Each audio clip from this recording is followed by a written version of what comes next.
கர்த்தருக்குள் பிரியமானவர்களே, ஆண்டவராய் இயேசுவின் புண்ணிய நாமத்தினாலே உங்களை வாழ்த்தி வரவேற்கிறேன்.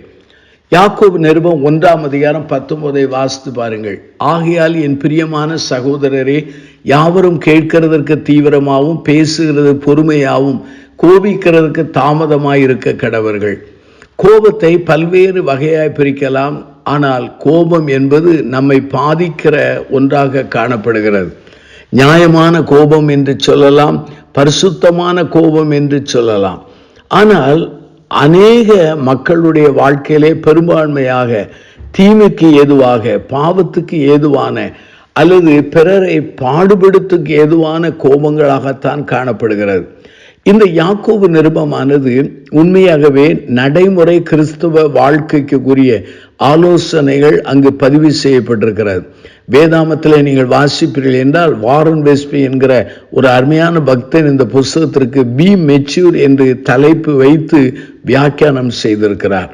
அருமையானே, கோபத்தை எவ்வாறு மேற்கொள்ளலாம் இதை நான் சொல்ல விரும்புகிறேன். தாவீதை கண்டு அங்கே சவுல் ராஜா கோபப்பட்டான்.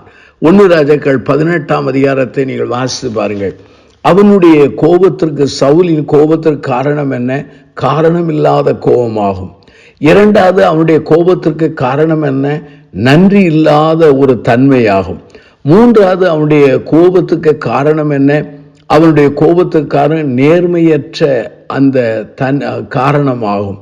இன்னொன்று சொல்ல வேண்டும் என்றால், அவன் கோபத்துக்கு காரணம் என்ன? தேவ பக்தியை இழந்த அந்த சூழ்நிலையாகும். தேவனாகிய கர்த்தர் சவுலை விட்டு விலகி இருந்தார் என்பதை நான் சொல்கிறேன். அருமையானே, பெரும்பான்மையான வாழ்க்கையிலே கோபம் ஏன் வருகிறது? நம்முடைய மனமானது புண்படும் பொழுது கோபம் வருகிறது. நாம் எதிர்பார்த்த காரியங்கள் நடைபெறவில்லை என்றால் நமக்கு கோபம் வருகிறது.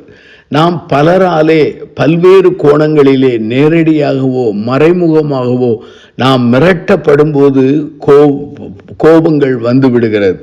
இந்த கோபங்களை எவ்வாறு கட்டுப்படுத்துவது, நிர்வாகம் பண்ணுவது என்பதை நான் சொல்ல விரும்புகிறேன். ஆண்டவரை ஏற்றுக்கொள்வதற்கு முன்பாக ஒரு கோபக்காரனாயிருந்தேன். ஆனால் ஆண்டவரை ஏற்றுக்கொண்ட போது அவர் மாற்றி அவர் கோபத்தை மேற்கொள்ளக்கூடிய கிருபையை தந்தார். ஆகவே நம்முடைய வாழ்க்கையிலே கோபத்தை எவ்வாறு கட்டுப்படுத்துவது? முதலாவது நான் சொல்கிற ஒரு காரியம் என்னவென்றால், பேசுவதற்கு முன்பாக நாம் நன்றாக நிறுத்தி யோசித்து பேச அழைக்கப்படுகிறோம். அதை ஆங்கிலத்தில் சொல்ல வேண்டும், stop and think before you speak என்று சொல்லலாம். ஆகவே நம்முடைய வாழ்க்கையிலே நாம் யார் நம்மிடத்தில் அது பேசினாலும் கேட்கிறதுக்கு தீவிரமாக இருக்க வேண்டும். சிலர் பேசும்போதே சொல்வார்கள், அப்படியல்ல என்று குறுக்கிட்டு வாக்குவாதம் பண்ணுவார்கள். ஆனால் வேதம் சொல்கிறது, கேட்கிறதிலே தீவிர வேண்டும். அதே சமயத்திலே பேசுகிறதிலே பொறுமை வேண்டும். ஒவ்வொரு வார்த்தைகளை நாம் பேசும்போது பொறுமையை கையாள வேண்டும்.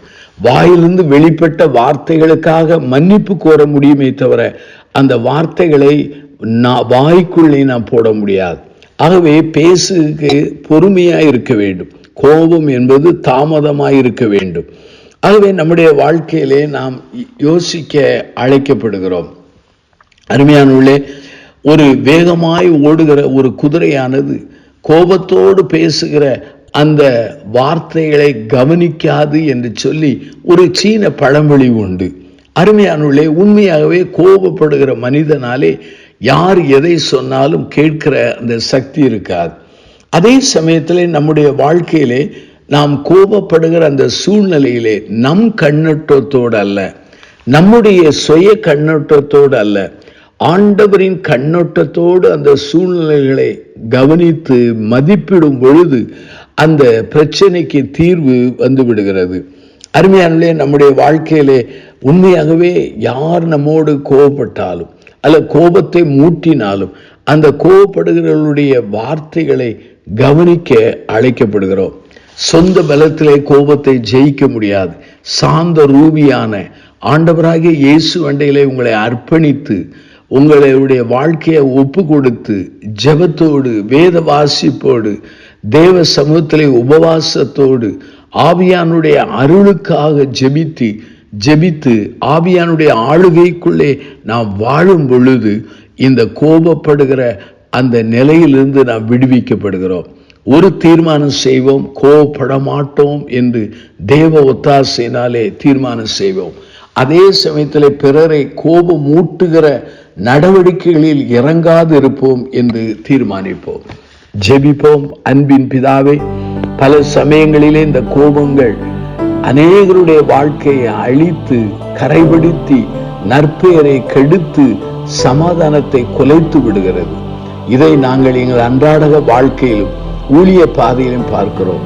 கோபத்தோடு போராடுகிற அல்லது போராடி கொண்டிருக்கிற மக்களை ஆண்டவராய் இயேசுவின் உயிர்த்தெழுந்த வல்லமையினாலே அவர்களை விடுவிக்கும்படி செபிக்கிறோம். அற்புதம் நடக்கட்டும். இயேசுவின் நாமத்தில் செபிக்கிறோம், ஜீவனுள்ள பிதாவே.